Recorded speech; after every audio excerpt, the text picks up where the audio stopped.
তিস্তা টিভির সংবাদে আপনাদের সাথে আছি আমি আদুলি আক্তার। ত্রয়োদশ জাতীয় সংসদ নির্বাচনকে সামনে রেখে দেশের রাজনৈতিক অঙ্গনে যখন জোট ভিত্তিক সমীকরণ বদলাচ্ছে, তখন বড় ধরনের সিদ্ধান্তের কথা জানান চরমোনাই পীরের দল ইসলামী আন্দোলন বাংলাদেশ।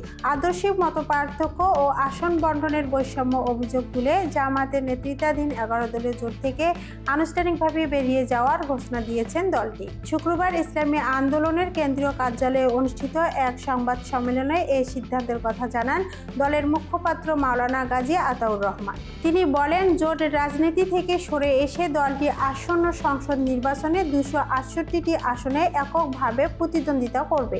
সংবাদ সম্মেলনে জামায়াতে ইসলামীর রাজনৈতিক অবস্থান নিয়ে প্রশ্ন তোলেন ইসলামী আন্দোলনের নেতারা। জামায়াতে আমির ডাক্তার শফিকুর রহমান সংখ্যালঘু খ্রিস্টান সম্প্রদায়ের প্রতিনিধিদের সঙ্গে বৈঠকে শরিয়া আইন বাস্তবায়ন না করার আশ্বাস দিয়েছেন, যা ইসলামী আদেশের সঙ্গে সাংঘর্ষিক। এছাড়া ইসলামী আন্দোলনের সঙ্গে আলোচনা ছাড়াই বিএনপির শীর্ষ নেতাদের সঙ্গে সমঝোতা ইঙ্গিত দেওয়ার নির্বাচন নিয়ে সংশয় তৈরি হয়েছে বলে দাবি করেন তিনি।